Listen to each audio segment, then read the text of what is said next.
Okay, one of your classmates told me that there was the surrealism essay was due today. Are people unaware of that? I haven't made any announcements in class about due dates and whatnot, but it's sort of the second to last of our mini essays, right? If you need a little extra time to do it, I'm not grading them today. So if you need sort of through the end of the weekend to get them done, that's cool. They won't be counted late if you get them to me sort of, by Sunday at some point, right? Because I haven't been announcing it in class, and so that's fallen by the wayside sort of. Things after, I don't know what's going to happen next, but my 5-page report that's due on Monday is done, so I have some time this weekend to get caught up on things. That doesn't mean that something else isn't going to happen on Monday that eats up more free time. But nonetheless, you've done them all and you're doing well, and if you've done them all and done them all on time, you should be counting on a good grade from that section, right? And been doing the peer edits and whatnot. Okay. So I'll hopefully have some time this weekend to look at the schedule again and see where we are and make sure everything's working fine. At the same time, you should be making some progress on your research, right? Because that due date's going to hit you pretty quickly for the draft on that, right? So you should be. Did I get you your bibliographies back yet? Did you get them to me yet? Okay, I'll get those to you tomorrow morning, right? With comments, very specific comments on sort of things.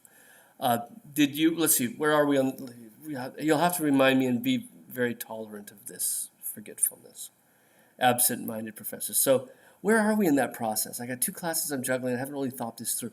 You've given me the first draft? No, The second draft? no, the bibliography, The bibliography? the first. The first draft, okay, I'll get you. And when was the second draft supposed to be due? The revision? In a week from now, a week from today? The ninth. Okay, so I'll get those back to you first thing in the morning. That'll give you plenty of time, okay, to do that. Because if you did a good job the first time around, it shouldn't take you that much more time.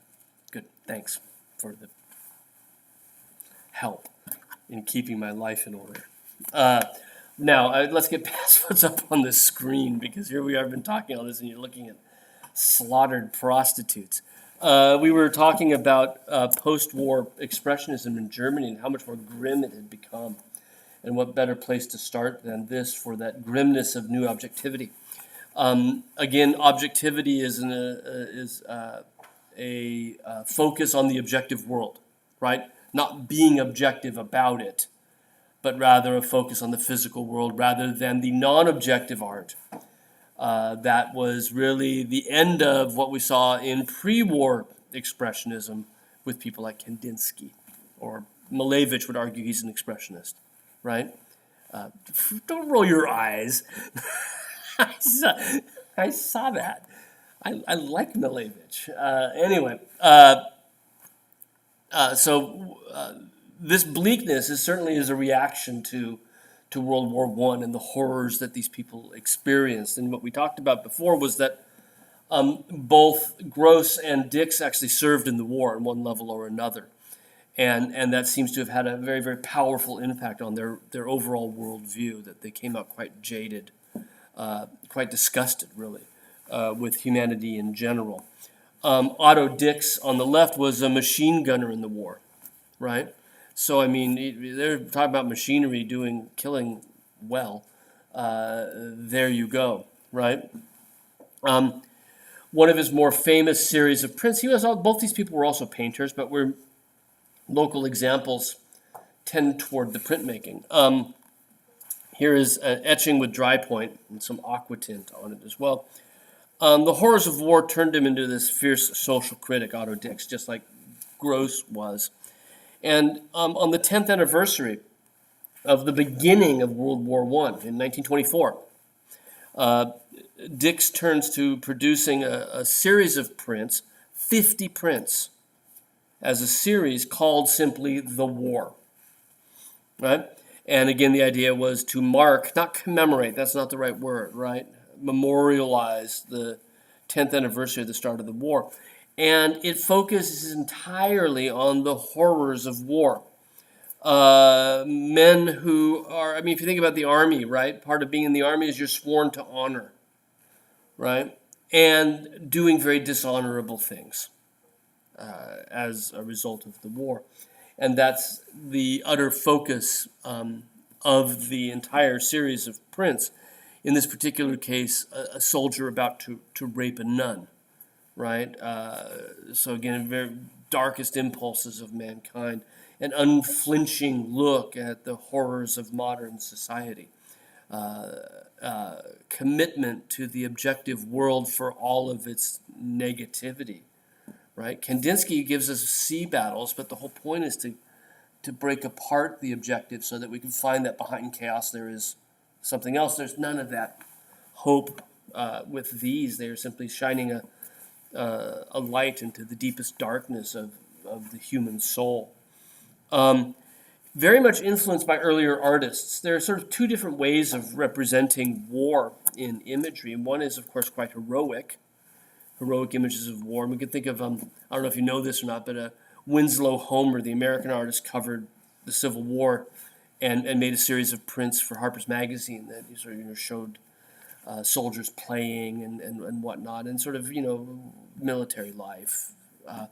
But then there's this way of showing it, and the most famous earlier example of this is Goya, Francisco Goya, the early part of the 19th century. During his life, the French had invaded Spain under Napoleon and had hired mercenary soldiers, Mameluke troops to do their dirty work, and Goya witnessed this and made a series of prints during the war that were never issued during his lifetime, but became really well known among printmakers. And one of the things we've talked about in this class is the degree to which, as much as, or maybe even more than other artists, printmakers tend to be very aware of the history of art within their medium, right? And part of it, I think, if you've ever done printmaking, you know this, is that you're kind of enthralled with technique, and you try to figure out how they did that. And so you find that printmakers are much more likely to be going back and just immersing themselves in the history of images from that particular medium. And in addition to that, you can get these things. You can buy them, right? I mean, for Dix, he could buy a Goya. They weren't nowhere near as expensive as a painting, because once you've got the matrix that you've made, you can print multiples, right? And so they're significantly cheaper. Not that you can go out and buy a Goya now, right? But you certainly could buy a print, whereas you could never buy a painting by Goya, right?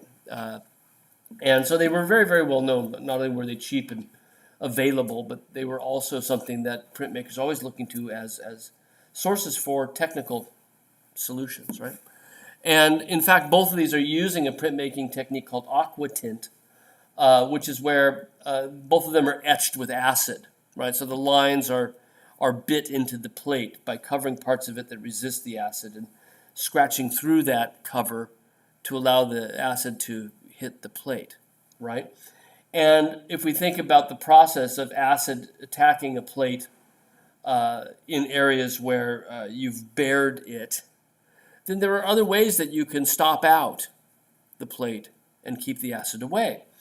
And what Goya was really good at was using resin dust, rosin, right? Ground up, dried resin from tree sap.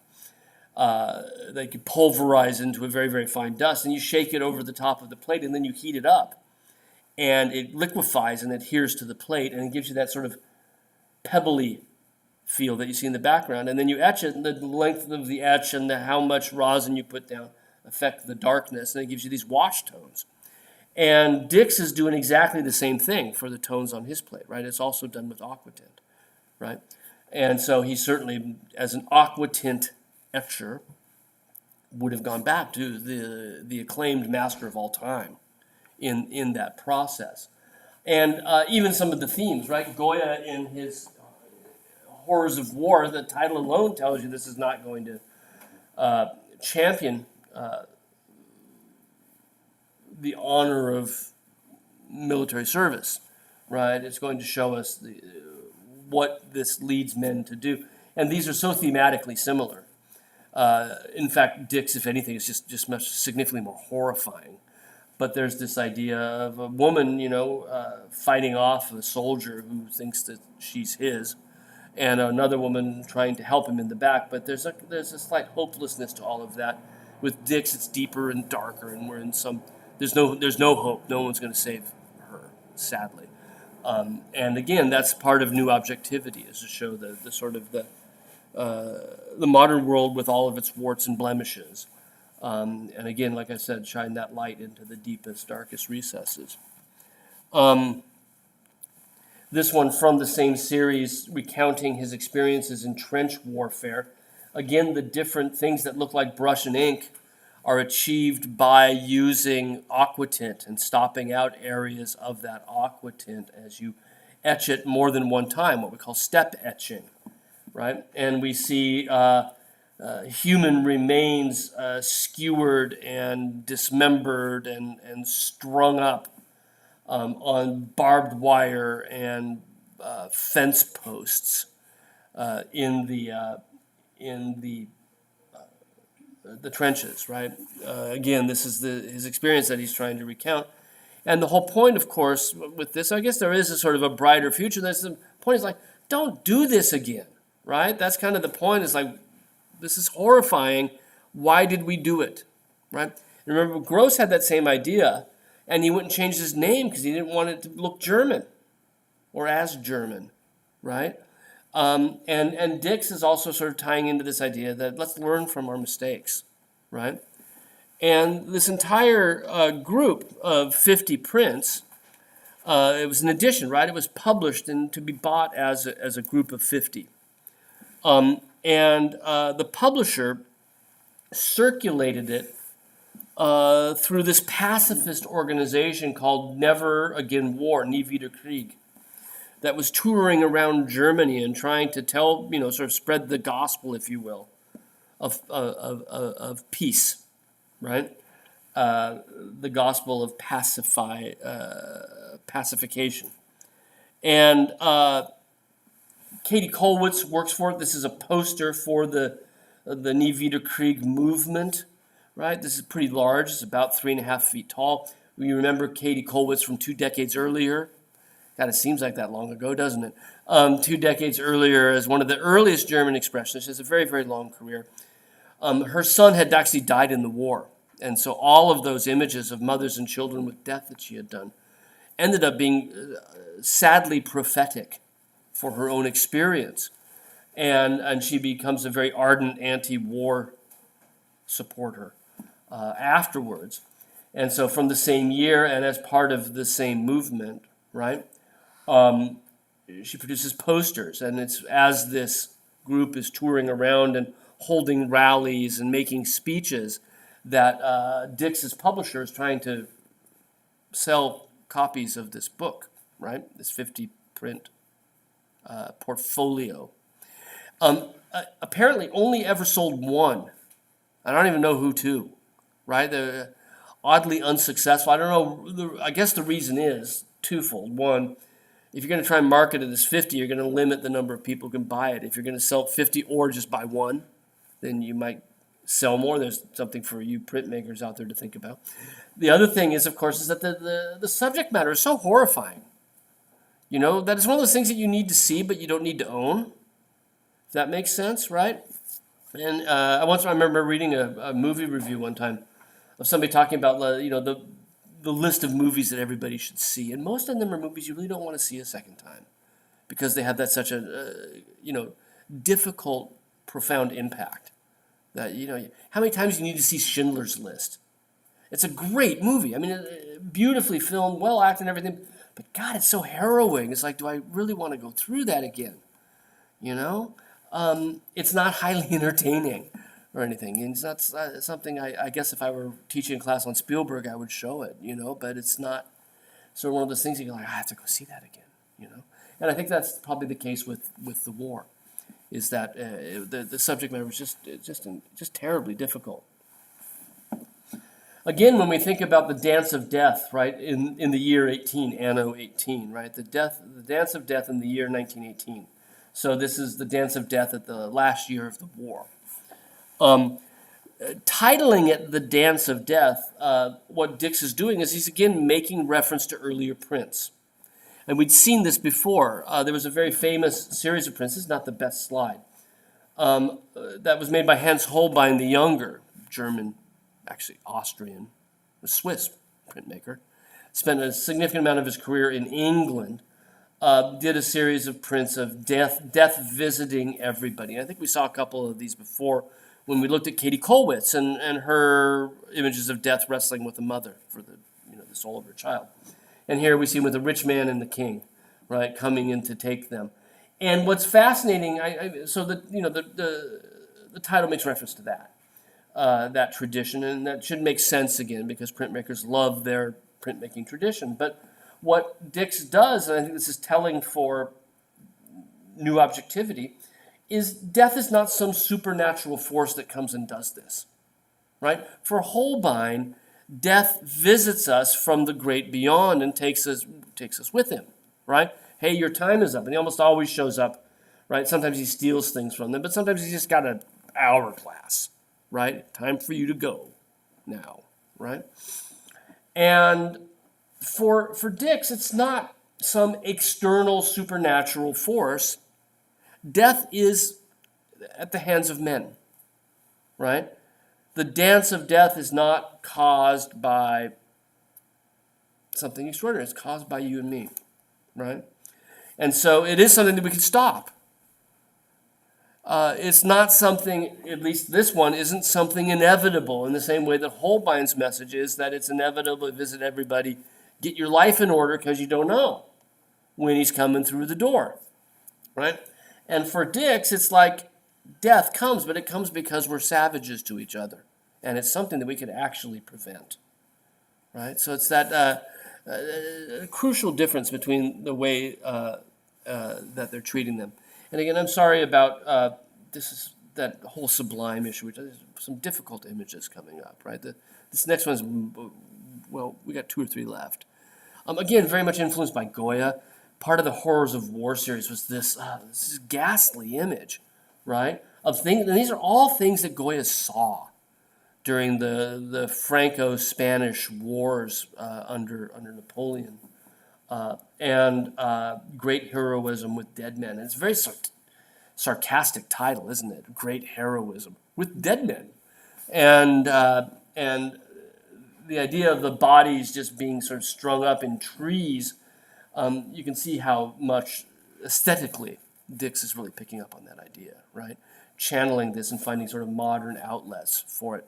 And again, sharing with Goya the idea that this is something that I lived through, right? Which for him is horrifying.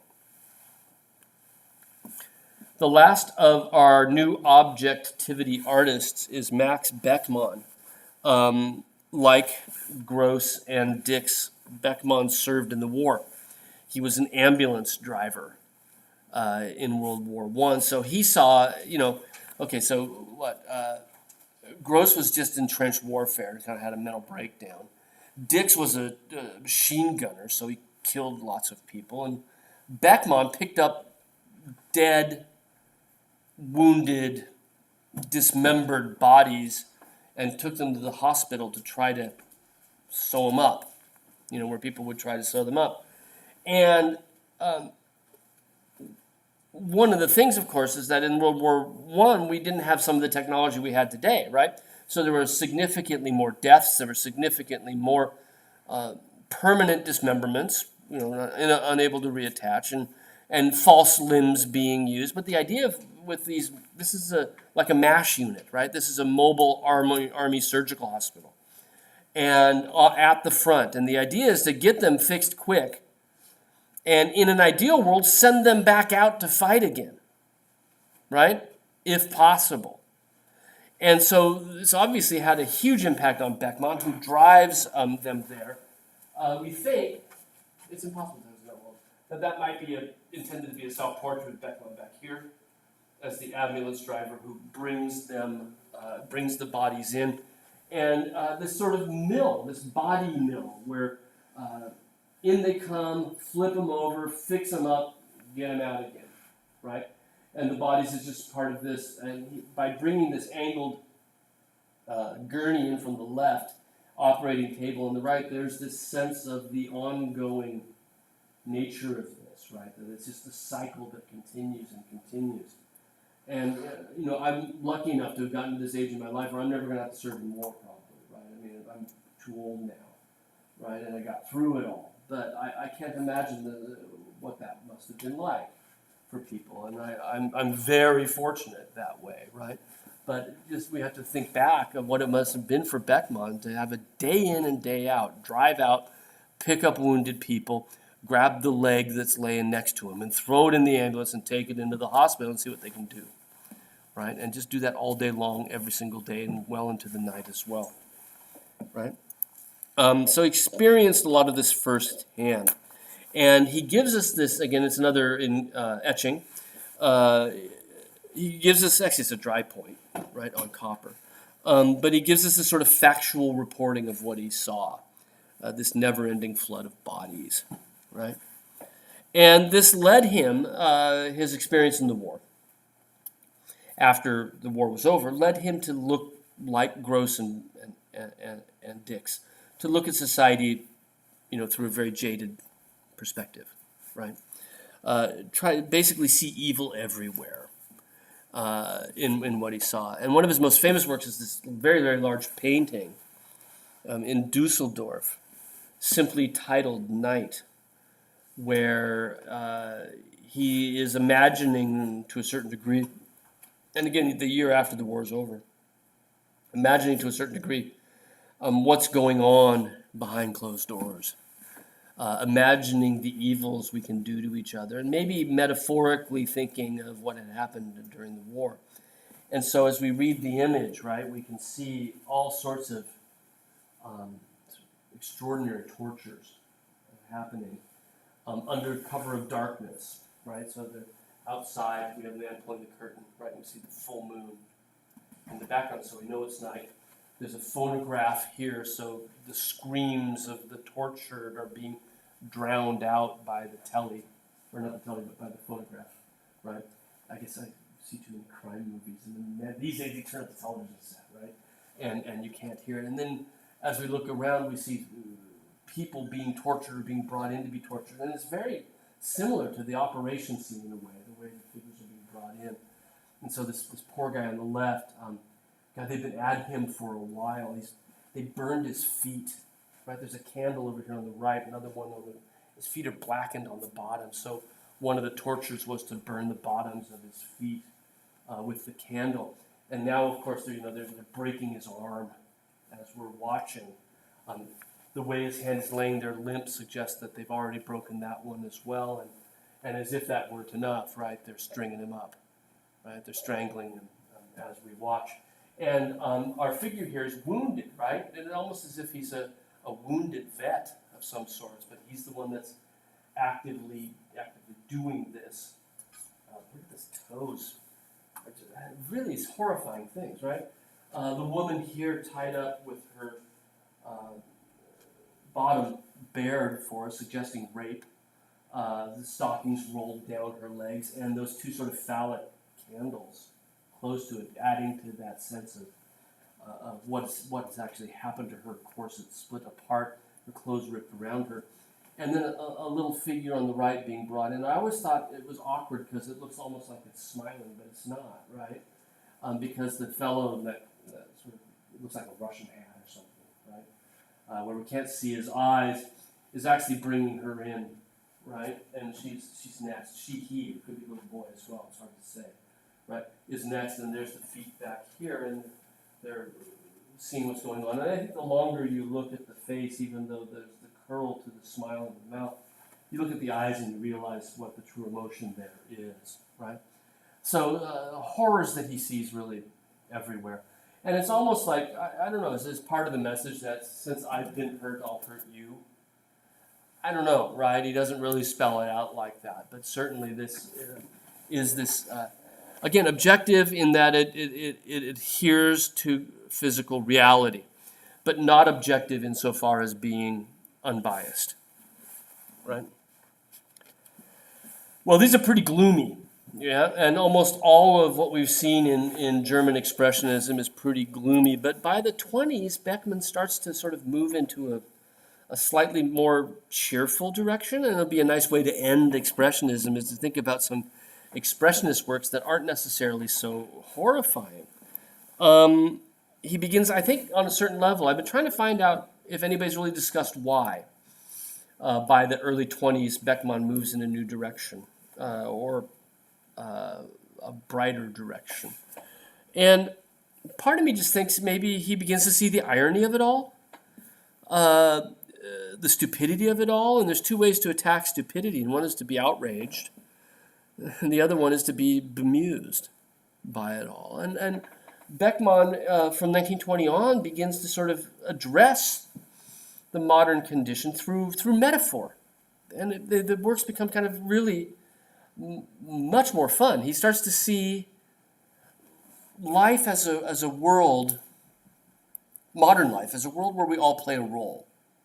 We all are sort of given, like in a theater production, you're given a role to play and you have to play that role out, and that's how the world works. That none of us are really that much in charge of our destiny, but that we just have, we got to follow the script, right? And he begins to make works of art that have a couple of different allusions to them. One of them is the circus, right? And you can see behind him it says circus, right behind, right? It's a self-portrait, right? And it's again another series of prints he did, and this is the very first one in the series. This is print number 1 of a series of 10 prints that he made in 1921. And it says Circus Beckmann, right? The Beckmann Circus. Here, and he's leaning on his arm, right? Which is usually, or no, he's not really leaning on his arm, right? He's got a bell. He's ringing a bell to call us. He's a carnival barker. He's come see the show, right? Ringing the bell so that we hear and come and listen, and he's going to show us Circus Beckmann. And I love this because it's a portfolio, right? So it's a fairly large, like this, and he's pointing to this corner of the page so that you turn it, right? This is how you get inside. You turn the page, right? And he's going to present to us that life is a carnival, right? Life is a circus. And indeed, that fits his jaded view from before because, of course, it was through the war, right? He began to see life as being totally illogical, right? Totally irrational. And so to equate that lack of logic, this lack of rationality, with the circus makes perfect sense, right? Because the circus is totally illogical, it's totally irrational. But as opposed to torture, it's fun. I guess unless you're the lion that has to jump through the hoop, right? It's fun for the people, right? And so he's ringing a bell. He points to the edge. You're going to come and see Circus Beckmann, and here's the artist in a self-portrait saying, come on in, right? It's fun inside. And I'm not going to show you all 10. I'm only going to really just show you one of them because it really gives you the idea, and it's because we don't have enough time to look at these as much as I'd like to. You can go find them all, right? MoMA's got copies of all of them up on their website. So the annual fair is this idea, right? The annual fair. We don't have... No, we don't. We don't have these in America like they do in Germanic countries. The idea of an annual village fair, where all of the farmers will sell. I guess the state fair is kind of similar, right? But our state fairs are a little bit more, or even our county fairs, right? They're a little bit more sedate by comparison, because village fairs back in Germanic countries often would have theatrical productions and. They tend to be pretty hedonistic affairs, right? And when they still have them, I was living in Ghent in Belgium, and they have this thing called the Ghent Festival, the Gentfest. They have it every summer, and it is just a nightmare. It's like leave, because the city is packed with tens or hundreds of thousands of people who are just drinking everything that's liquid, and filling the streets. And it's kind of fun because they're in costumes and it's carnival, right? You think about Venetian carnival festivals, things like that. But so that's what the annual fair is right? This gathering of celebration where the rules are kind of relaxed, right? and you can do things that you can't do the rest of the year. And people come from miles around to sort of celebrate, and that's what these are, right? So I think this is the second print in the series, and we flip the page, right? And we see this next one in the portfolio. And what we see is a bunch of actors backstage who are waiting for their performance. They've got their costumes on, and they're waiting to trump out on stage at Circus Beckman and play a little scene, right? And so what he's doing is he's sort of showing us behind the scenes. And again, this ties into this idea that life is a stage, where we are all given roles that we are supposed to play out, roles that have been assigned to us. And there are rules by which we're supposed to play those roles, right? And part of it, I think, is that Beckman maybe wants us to violate that a bit, right? And think outside the box and say, okay, you know, I'm not going to advocate for doing anything stupid in front of you, but you're a teacher. You're supposed to behave a certain way. Do you really have to do that, right? And can you push that? And every now and then when I drop the F-bomb, that is sort of where that falls out, right? Or cross myself against the crucifix in the corner in fear I'm going to be struck dead in here. But life is a carnival. Life is a parade. Life is a play, right? And it's a significantly lighter approach to the craziness of the modern world, but it still is focusing on the craziness of the modern world. Right? And so Beckman seems to, on a certain level, have turned a corner in the 1920s. Also, a first-rate painter. I really like Beckman as a painter. I mean, the early stuff is so difficult subject matter-wise, but insofar as a painting technician and his sort of sensitivity to how to apply paint and using it in various thicknesses, he's really good. And in fact, I was talking to the previous president of Marymount. He was saying, my mother took art classes from this German, and he was really expressive. And I said, Beckman? And he went, yeah, because actually at the end of his life, he moved to New York because he fled World War II, right? And so Matt Shank's mom took classes from Max Beckmann, which is pretty phenomenal, right? Because most of these German artists, after Hitler came to power, wound up working their way either to England or America, right? And a lot of America's artistic legacy, right, comes from Europeans who have expatriated themselves. We are sort of talking about that on a certain level when we looked at Stieglitz, right, in those early moderns, how they start to adopt European traditions. Well, what we're going to find is that late 30s, early 40s, there are a significant number of artists that are actually practicing in New York that, with Beckman, have everything to do with the rise of abstract expressionism, right, as a movement in New York in the 40s and 50s, because people like this are here, right? They're setting the stage, and they're the old guard. They're the established, respected masters. Now, in this case, rather than seeing modern life as a sort of a carnival, I think with this bathing scene, which is just simply a scene, he's people at the shore enjoying themselves. There's something about the way he presents those three figures in the foreground. Maybe it's two with a pillar, right? A post or something behind them. But let's say three figures in the foreground. And the heads in the water behind them swimming. Right? There's something about the monumentality of it and the way they fill the space that suggests something grander than just any given day at the beach. That they so tower over the landscape that they seem superhuman, godlike. And what we find when we look at later Beckman works is he's becoming increasingly interested in mythology, ancient Greek mythology, and seeing parallels between Greek mythology and his own existence. And this kind of fits with the circus theme in that with mythology there are established rules and roles and narratives. And if you're likening your life to whatever your Greek mythology is, then all of a sudden you know what the course is going to be, right? So if you're Orpheus, you know what's going to happen. If you're Odysseus, you know what's going to happen. You're going to go on a voyage, right? And so the idea that maybe life is mythology or mythology is modern life kind of fits the same idea of these actors on stage, right? Things are plotted out for us. Right? We have destinies that we can't escape, right? But more positive than his earlier works. Right?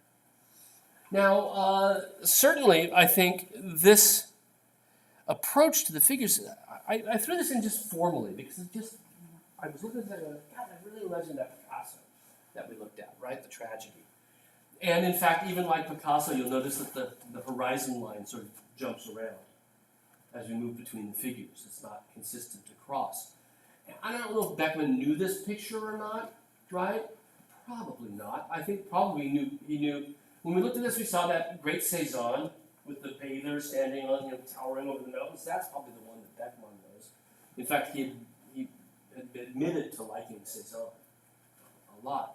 But I think that the comparison of these two side by side shows what Beckman is doing differently. He's abandoned the gloom. He's abandoned the sorrow. And he's showing this day at the beach as being something that elevates the soul. Right? And I think part of using mythology as a metaphor, as an overlay on the subject matter, part of doing that aggrandizes our everyday experience. It makes it that much more extraordinary, special, and wonderful. Whereas for Picasso, even though they loom over the horizon, even though they dominate the composition, the figures do, as much as anything, for him, that landscape becomes desolation, right? The desolation of the soul, the desolation of modern life. And this is the same sort of landscape we see in the Saltenbachs, right? Where it's just this landscape of nothingness, right? A sort of spiritual emptiness. That the figures are also feeling. That's the tragedy, right? Is the spiritual emptiness. But that's not what Beckman's working for. Not at all, right? He's working for this sort of aggrandizing of the figures onto a certain heroic plane, right?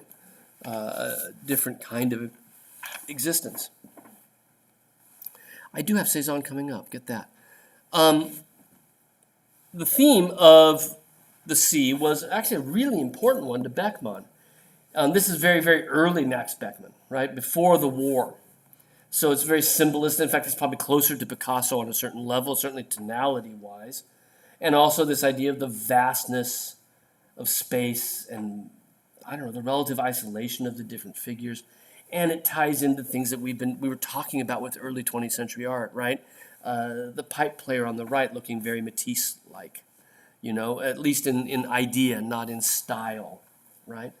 These figures associated with some sort of great golden age, frolicking on the beach. And one could, when is this relative to the joy of life? I'm just now thinking this, right? Remember the joy of life was on the midterm, right? And there's a figure in the right-hand corner that was playing a pipe, only two of them, and there was a bunch of figures dancing in the distant background. Wow, right? Something's going on here between these two. That's way too close for chance, right? Even the figure down here with the feet on the right-hand side kneeling down, I think there's a figure in Joy of Life that looks just like that, right?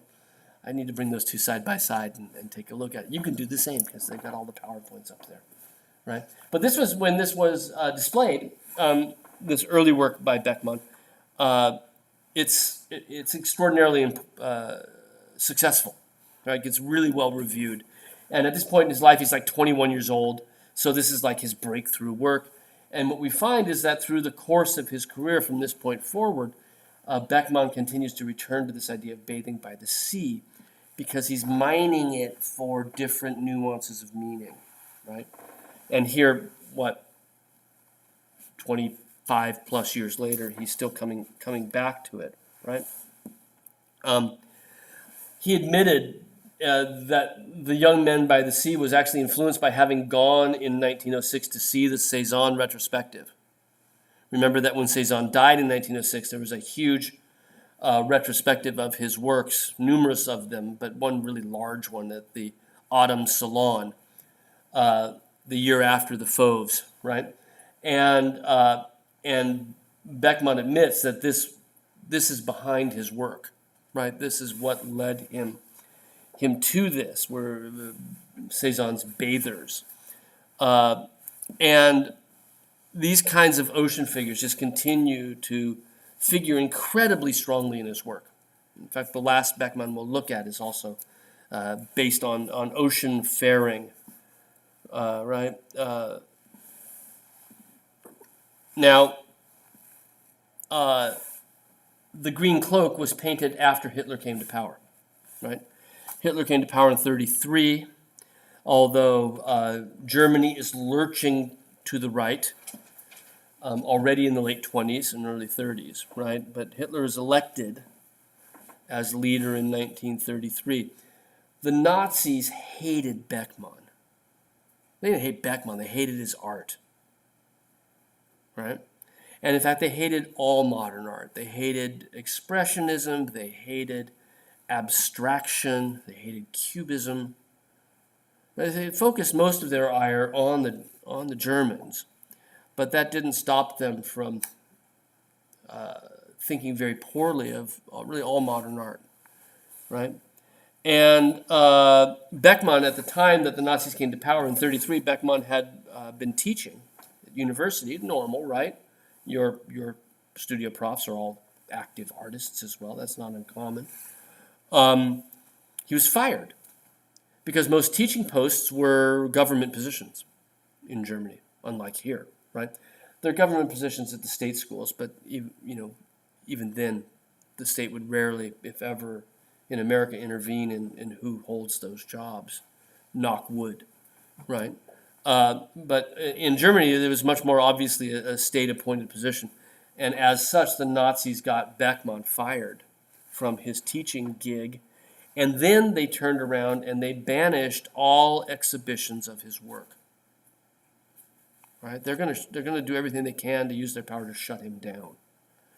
And part of it is that they don't, Nazi hatred of modern art, right, is an interesting topic in itself. On the one hand, obviously these new objectivity artists,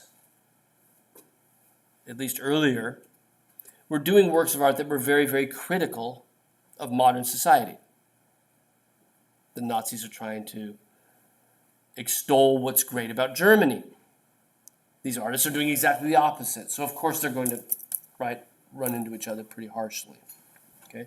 Critics of the government, critics of society, and the government itself rarely get along. Right? So there's one reason. The other reason is often put right at the feet of Hitler himself. He was a failed artist, right? His drawings and paintings aren't horrible or anything, but he just never had any success.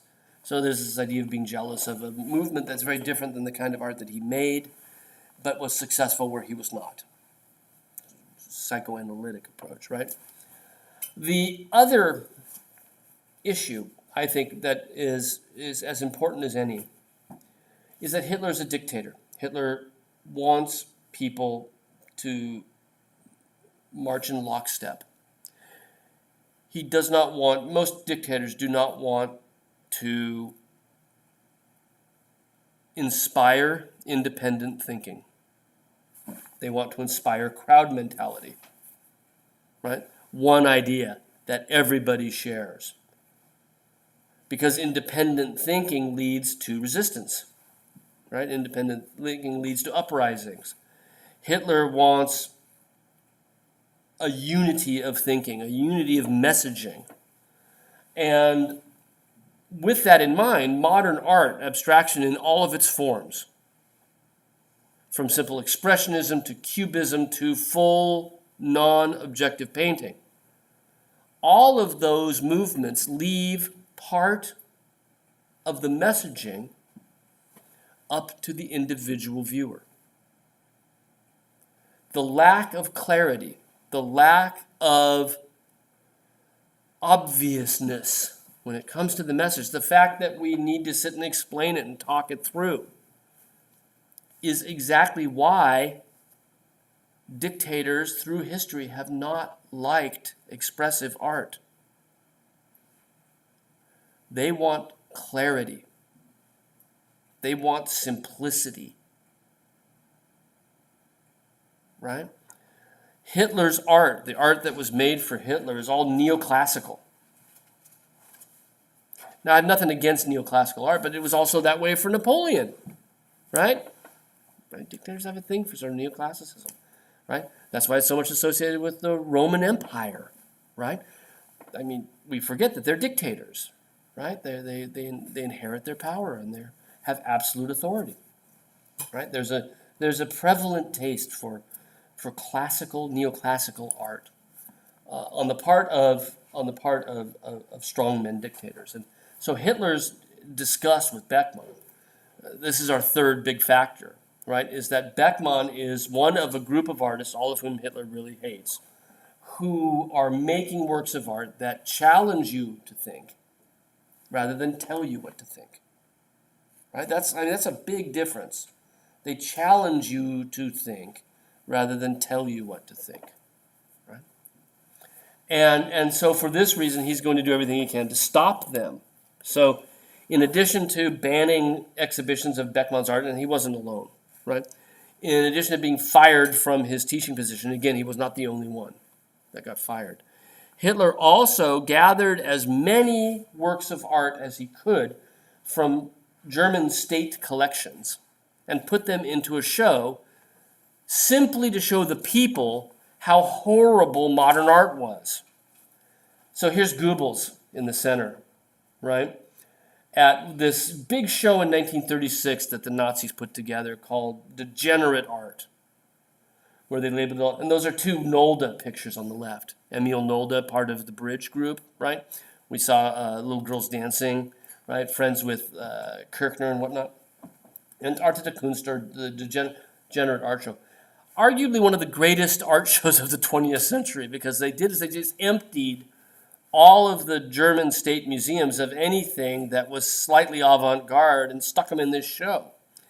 And hung them inappropriately. They had wall labels that looked like graffiti, that used horrible racial slurs to describe what they were doing, right? And the entire idea was to show just how disgusting these things are, while at the same time across town, right, they had a show of great German art, which is all this neoclassical stuff that nobody cares about anymore, right?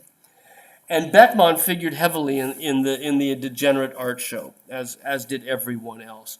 And all of this, right, being fired, a ban on any exhibitions of your work, except I guess this one, and then being shown to the German public as being degenerate, right?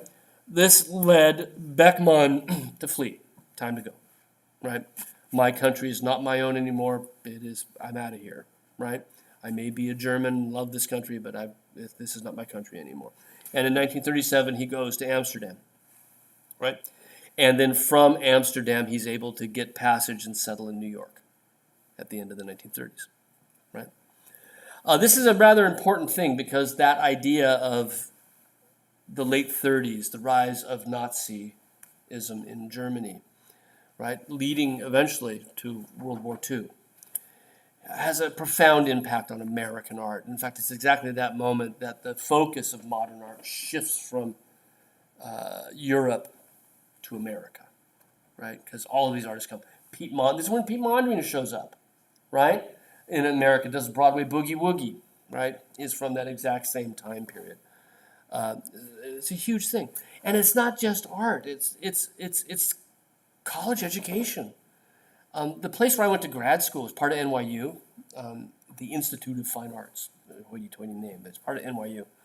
And the first founder of it, it was founded in like 1939, and the guy who put it together says, Hitler shakes the tree and I pick up the apples, right? Because all of these German intellects, these philosophers, these historians, getting out of there because they're Jews, many of them, and they're going to be prosecuted, and they know it, so they wind up in New York, and all of a sudden Princeton and NYU and Columbia and Harvard, right, get these incredible influx of talent from Germany, right?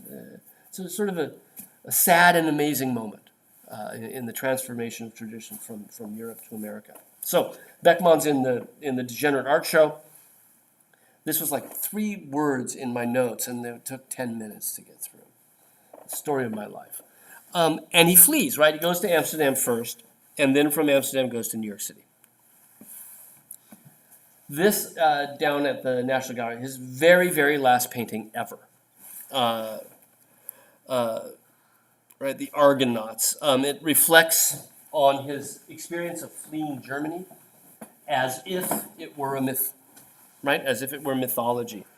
Because do we know who the Argonauts are? Does that name ring a bell with you? Who was the Argonauts are the seamen who are on the boat called the Argo. Argo was most recently the name of an Academy Award-winning movie, right? With directed by Ben Affleck, right? Where they were going to make a film. It's actually a cool movie. It has nothing to do with the original Argo. The Argo was the boat that was captained by Jason and the Argonauts. And there's this really cool stop-motion early 60s movie of the Greek myth, right? And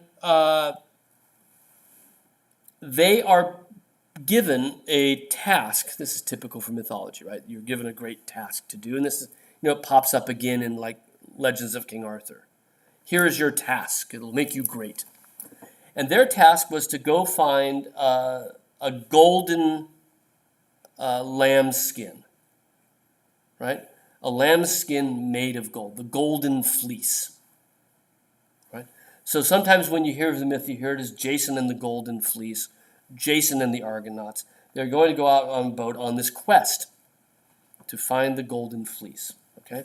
So that's what the title itself refers to. And this idea of going on a quest for something promised by the gods, something golden, a great, pot of gold at the end of the rainbow. Beckmann wants to see that as a metaphor for his movement out of Germany into America. America is this golden fleece, right? So that's sort of the idea here. Now, like I said, this is the very last picture he ever painted, so far as we can tell. It's a triptych. You know that word triptych from earlier Renaissance art? It simply means 3 wings, tri and ptych, right? Ptych is wing, 3 wings. And it's a format that is usually reserved for religious pictures, where the central panel will be the central theme of the religious picture. The wings will extend that theme, and on days of the week other than Sunday, they would fold closed. And that would make it more splendid, right, on the holidays, on holy days and on Sunday. Sometimes they're fixed where the wings don't close, and certainly this is not meant to hinge, right? Because if they did, they wouldn't line up, right? But borrowing the triptych form suggests something. That gives it meaning. And in fact, what it suggests is not only is this mythology, but that it's sanctified, right?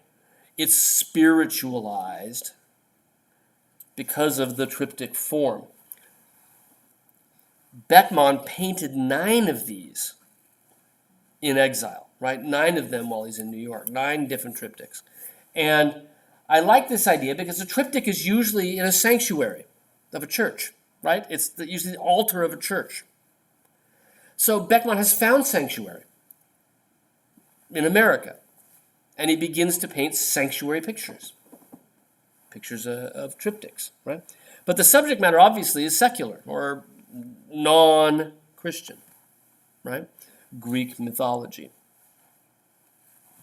Now, I mentioned this very last picture. The Metropolitan Museum in New York had just bought a self-portrait. Beckmann did a lot of self-portraits, right? They just bought one of his self-portraits, and it's going to go on public display for the very first time. And he's walking from home to the Met to the opening, and he dies of a heart attack on Fifth Avenue. It's just so sort of dramatic. The whole, they got the champagne, they're waiting for him, and He's dead, right? And that's that. But this was in the studio, still wet, right? On that day that they had bought his self-portrait, right? Talk about tragedy. Talk about Greek tragedy, right? There you are. So, subject matter, right?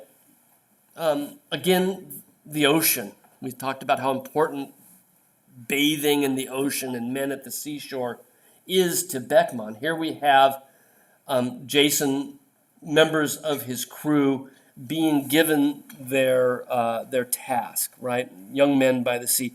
The huge figure on the left is a sea god, the one whose face is as big as the torsos, right? A sea god rising on a ladder, and he's coming out to tell Jason, go get the golden fleece, right? Jason is the nude figure on the right with the eagle on his arm. And we know that if you know your way around the story, that helps to identify him. That handsome young sort of, dare I say, Aryan-looking kid on the right. Yeah. The other person with his back to us is one of his crewmates, who is Orpheus.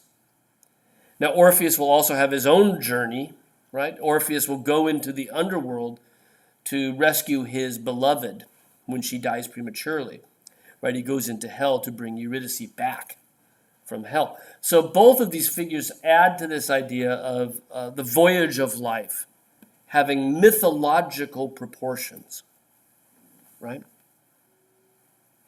You'll also notice that the ladder that he paints goes from the sea, which seems almost like a ledge. Well, and by the way, Orpheus was known. We talked about the Orphists, right? We talked about Orpheus. Remember, he used music to tame the animals, right? His songs were so beautiful that wild animals sat down and listened. And there's his lyre, right? There's his harp by his feet because he's not using it, but it helps us to identify it, right? The ladder that the sea god is climbing, you'll notice not only does it come out of the sea, which makes sense because he's a sea god, but it extends right out of the top of the canvas. And it's meant to, I think, on a certain level, connect earth and heaven, right? The depths of the sea with the skies up above. And that underscores this idea of what they're up to. They're moving through this journey in order to achieve some form of salvation, right? Some form of elevation beyond their normal existence, right? So there's our center panel, right? And that's really the only panel that is truly about the Argonauts, because the other two panels add to the idea of carnival, of theater that we've seen in Beckmann's work. On the right, we have, do you know about Greek theater practice?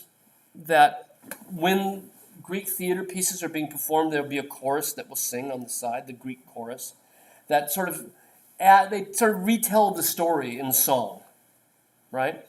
And they're visible to everyone, and it's part of the sort of artifice of Greek stagecraft, is the idea of the Greek chorus. They simply repeat what you've already seen in lyric form, right?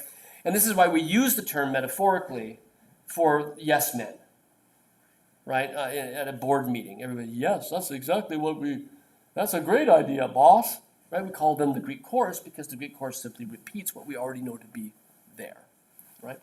So this on the right is our Greek chorus, right? And we see flute, guitar, cellos, and whatnot, adding to the idea that the image of Jason and the Argonauts, right, is itself a theater production of sorts, right? It's artificial. And the really fascinating, of course, the third panel is him. That's Beckmann, busy painting, right? So we see not only this idea that the two right-hand panels relate to this artifice of theater, but also the whole artifice of painting, that he's, on a certain level, likening what he does in the studio to what happens on the stage, to what happens on the side of the stage. He's part of this creation of an experience, right? A theatrical, metaphorical experience that we're supposed to think means something else, right? We're supposed to be reading between the lines. We're supposed to be sort of thinking about possible connections, possible parallels, possible mirrors to other things. The woman that he's painting there most people think, right, the model is meant to be modeling for another figure that's going to show up later in the story, right? Part of the story of Jason and the Argonauts. And if you know the story, Jason on the quest to get the fleece meets his future wife, who's Medea. And so the idea is here she's waiting on the wings, right? And he's just going to continue painting this story by on that canvas that's directly behind her, right? Again, life is an artifice, right? Life is a carnival. Life is a theater production. And art is a theater production. I just love these ideas because they're so rich in possible reinterpretations. Right? So that's kind of where we're going to end with German Expressionism. And I think as I was giving this lecture, I have an idea about what might have made Beckmann turn more humorous, which we'll talk about as we get there, right? We're going to move to, and so with German Expressionism, we were looking at sort of a huge reaction to the war, right? A lot of what happens in German Expressionism comes from a disillusionment with the modern world that came about because of these artists' experience in the war. And for Beckmann, for Dix, for Gross, at least at first, it's traumatic, right? And it leads them to make works of art that are deeply critical of society, difficult to look at, jaded, right? Harsh. Another group that was deeply disillusioned by the war began during the war in Switzerland, in Zurich. And the group called itself Dada, right? And they called themselves Dadaists, or Dada artists. Most of the group that founded Dada in 1915 were expatriates from other countries fleeing the war. As you probably know, Switzerland is able to remain neutral in almost all sort of geopolitics. And so, despite the fact that both World War I and World War II sort of ravaged the entirety of Europe, right, involved it, right in the middle, Switzerland was able to remain neutral. And Dada is founded there as refugees from war-torn countries are seeking refuge. That's redundant, isn't it? Refugees seeking refuge. Refugees seeking sanctuary, right, have come to Zurich. And as they found the movement, Dada, it's based on the principle that war is hell, war is evil, okay? Now, for Beckmann, of course, he wants to show us the evils, right? For our expressionists, they want to show us the evils, right? The objective nature of that, right? The objective reality of it. But for Dada, what they want to do is to criticize those parts of society that they feel led us to war. Now, you might say that about the expressionists as well, but the Dadaists focus on other things instead. For the Dadaists, they determined that what led Europe to war was rational intellect. That rational intellect determines action. That rational intellect devised machines. Rational intellect figured out ways to more efficiently kill each other. So they decide that with Dada and works of art that are part of the Dada movement, they are going to reject rationality. They are going to reject reason. And that artists, if they want to separate themselves from any of the factors that led to war, they should make an art that's irrational, emotional, intuitive. They should think of children's art, right? Not formed by firm intellect, or as firm. Right? They should think of the art of the insane, right? Again, not governed by rationality. And this led the many Dada artists to focus on art that is made by chance. Right? Art where the artist himself does not get the final determining voice in the composition. Art made by chance. This would contradict logic. This would contradict the forces that they said led to war. Right? So Hans Arp, right, is a Swiss native. He has some drawings that he's working on, and he colors the paper, and he tears it up into squares. And he holds it over another piece of paper and just lets it drop. And then he glues the pieces of paper down. This is what he said. Glues the pieces of paper down exactly where they landed. The art was not made by me, it was made by chance. I don't buy it, right? But it's the story.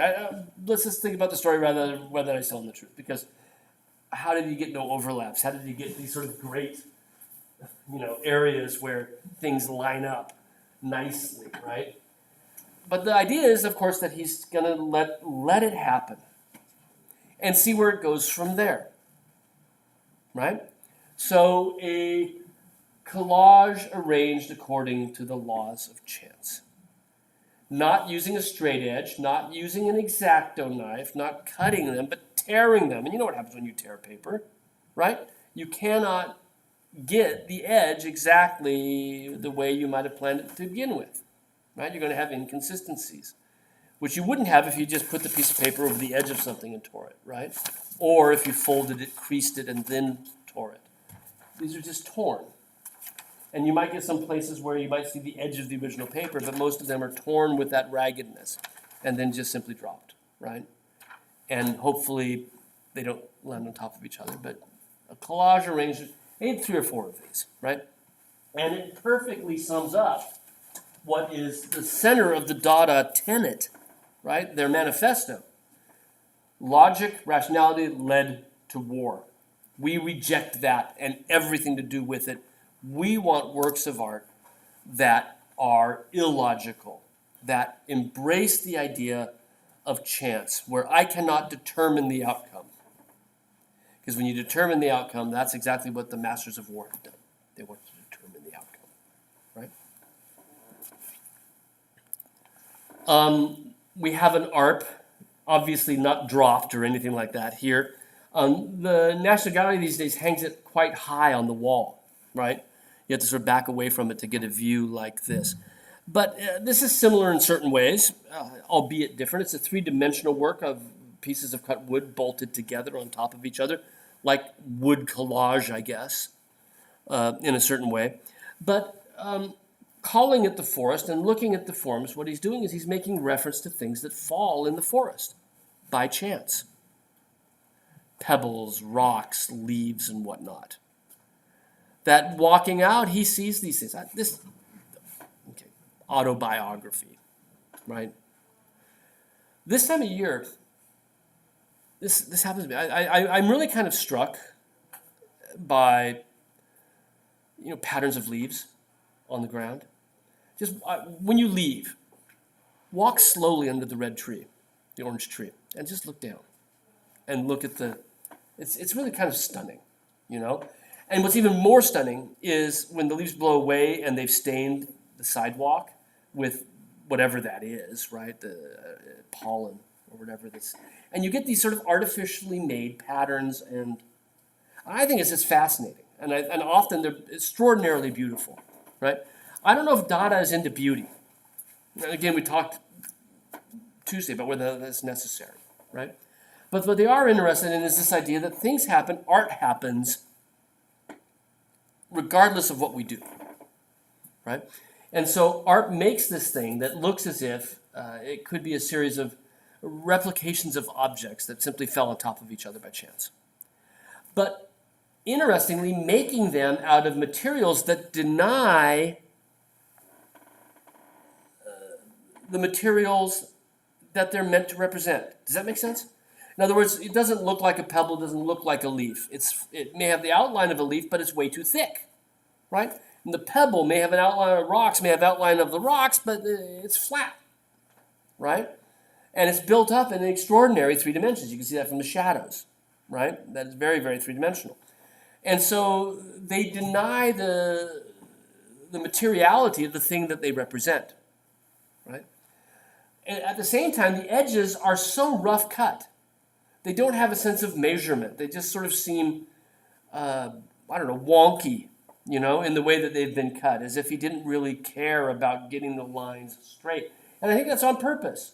I think that's part of the Dada idea as well, is that Dada is about art that is not dependent on artistic genius, at least not on artistic handicraft. And that should raise the question, then what is art if it's not the hand of the artist, the skilled hand of the craftsman? What is art to the art Dadaists? It's what's left. It's the thought. It's the idea, right? It is the inspiration for the piece. It is the issues that are brought up by the arrangement of these squares, by the overlap of things in the art is, for the Dadaist, the idea behind the art is more important than the object. If the object were of more importance, then they would have cared more about the craft, right? They would have cared more about touching, right? Now, we're going to see that as we look at Dada art, many of them are extraordinary craftsmen as well. But there's always this sense of chance and the idea that the concept behind the work, the ideas which are never tied down specifically, right, that are open for Madison to think about differently than Eleanor, These ideas are what is the most important thing about art, the ideas it raises in the minds of the viewers, that interconnection, right, that mental transformation that happens. And for me,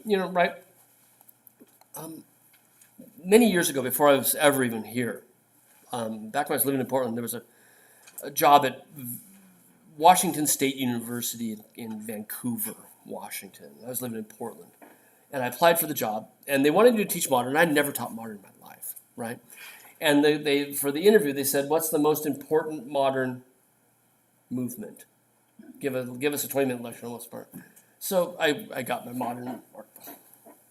And my first thought was going to be, ABEX, abstract expressionism or something like that, right? And then it just dawned on me that Dada is everything that modern art is. We've been talking about modern art as the history of ideas. With Dada art, the ideas are really all there is, right? And as we'll see from this point forward, there is so much that happens in modern art that owes its legacy to Dada. And that at the same time, within Dada, we have this sort of distillation of ideas that came out of Cubism, out of collage, right, from Picasso and Braque, out of Futurism, the idea of transformation. It's all here, right, in Dada. And like I said, I've come to love it, right? And at first my reaction was, I'm going to knock Olivia because we're pals, but, right, you rolled your eyes at Dada last Monday. And you know, oh, crap, we're going to do Dada, right? But, yeah, it's the ideas. And I think for me, that's the important thing, is the ideas behind the stuff, as much as the work is art itself. And part of that's because I don't make that much art anymore, as much as I'd like to. But so I am focused on the ideas behind it as what I do. Now, Dada, let's end with this, right? Children fascinated the Dadaists. They were really interested because it's a pre-logical time in life, or so they thought, right? And there are legends about what Dada means, the term itself, and how they came up with the term. One legend says that they took a big dictionary, big thick, family dictionary, and they laid it on its spine on the table. And they stepped back, and it fell open, right? And then they went, and they saw the word Dada, right? I get it. But nonetheless, right? That they found the name entirely by chance, Okay, that's one of the legends that's around this. Now, the word Dada in German is two things. One, it's a child's first syllables, or was believed at this point in infant development to be the child's first Dada. It's just like it doesn't mean anything. It's nonsensical syllable sound. And for the Dadaists who love things that are illogical, the idea of a word that has no meaning, right? It's not dad, although dad probably comes from that, right? It's just sound that's generated from life, right? So that's one element of the word Dada. The other one, and this is equally interesting, is apparently it's a slang term for a hobby horse in Germany. Sorry, the libel's still up there, but two kids with their little hobby horses. That's a Dada, right? In German is the hobby horse, the stick with a head on it. Which, if you think about it as a work of art, if you're going to craft a horse, a stick with a head on it is a pretty rudimentary form of representation, isn't it? So these two allusions to childhood are really actually quite important to the Dada group, right? Now we'll pick up with Dada on Tuesday, next time we meet. There's a lot of really fascinating things here. Many of them, probably some of the most challenging things we'll look at all semester, insofar as, because they're questioning what is art, and that's a tough question, right? So we'll dive into this sort of headlong on Tuesday with Dada, and I'll check into your bibliographies and get those back to you on Saturday. Okay.